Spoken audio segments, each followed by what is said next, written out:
और इस वक्त की बड़ी खबर से आपको रूबरू करवा देते हैं, जो कि पश्चिम बंगाल से आ रही है।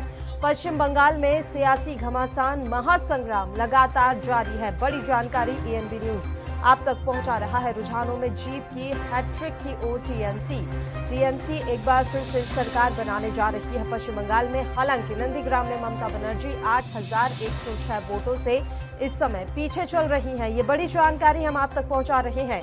बीजेपी प्रभारी कैलाश विजयवर्गीय का इस पर बयान आया है। उन्होंने कहा कि नंदीग्राम में बीजेपी जीतेगी और ममता जी हारेंगी।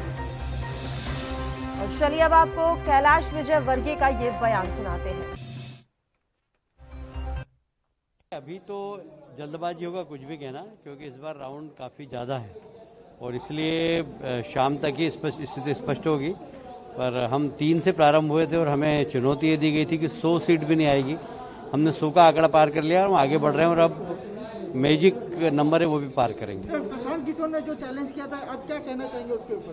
वही मैं कह रहा हूँ कि ममता जी ने भी कहा था कि 100 सीट नहीं आएगी, हम 100 सीट क्रॉस कर चुके हैं। नंदीग्राम को लेकर क्या कहेंगे? शुभेंदु अधिकारी जिस तरह से वो आगे बढ़ रहे हैं, वहाँ पर भारतीय जनता पार्टी जीतेगी, ममता जी हारेंगी। वहाँ कितने सीट का अनुमान है पूरा? Comfortable majority.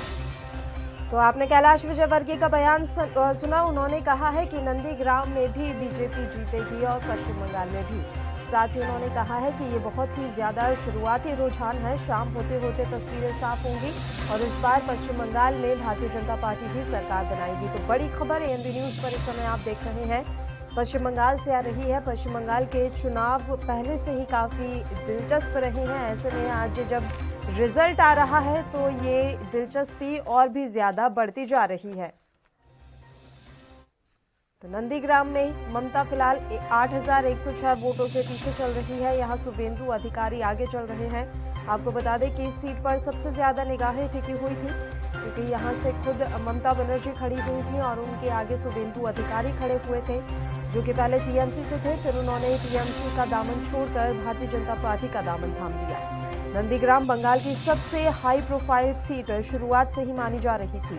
टीएमसी प्रमुख मुख्यमंत्री ममता बनर्जी और बीजेपी से शुभेंदु अधिकारी यहां आमने सामने रहे। लेफ्ट से मीनाक्षी मुखर्जी मैदान में।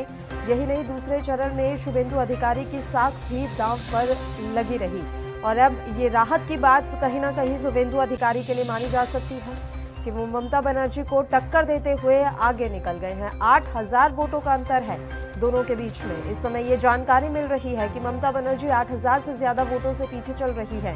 यहाँ शुभेंदु अधिकारी आगे बढ़ चुके हैं। दोनों ही प्रत्याशियों ने इस सीट पर जीत हासिल करने के लिए अपनी पूरी ताकत लगा दी। सीट जीतने के लिए ममता और शुभेंदु ने कोई भी कोर कसर नहीं छोड़ी।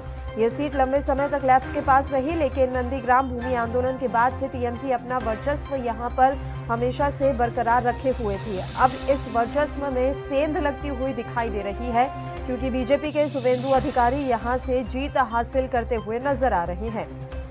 तो अभी हालांकि शुरुआती रुझान, जैसा कि कैलाश विजयवर्गीय ने कहा, उन्होंने ये भी कहा है कि शाम होते होते तस्वीरें पूरी तरीके से साफ हो पाएंगी, क्योंकि अभी पता नहीं है कि क्या हो जाए शाम होते ही होते। अभी अगर जो रिसेंटली हम आपको जानकारी दे दें, अपडेट दे दें, तो पश्चिम बंगाल में टीएमसी जो है 192 सीटों पर नजर आ रही है, बीजेपी 95, कांग्रेस +5 और अन्य फिलहाल 0 पर ही है।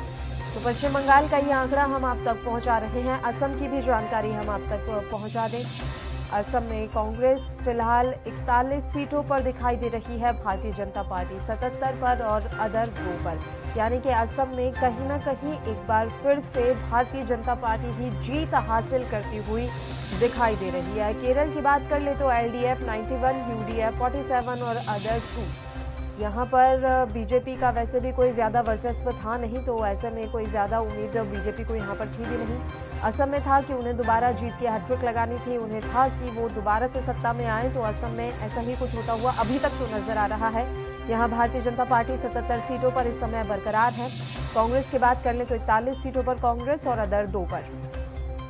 तमिलनाडु की हम बात कर लेते हैं। एआईएडीएमके 103 पर, डीएमके 130 पर, कांग्रेस 0 और अदर 1। पुडुचेरी की बात भी हम आपको यहाँ बता देते हैं।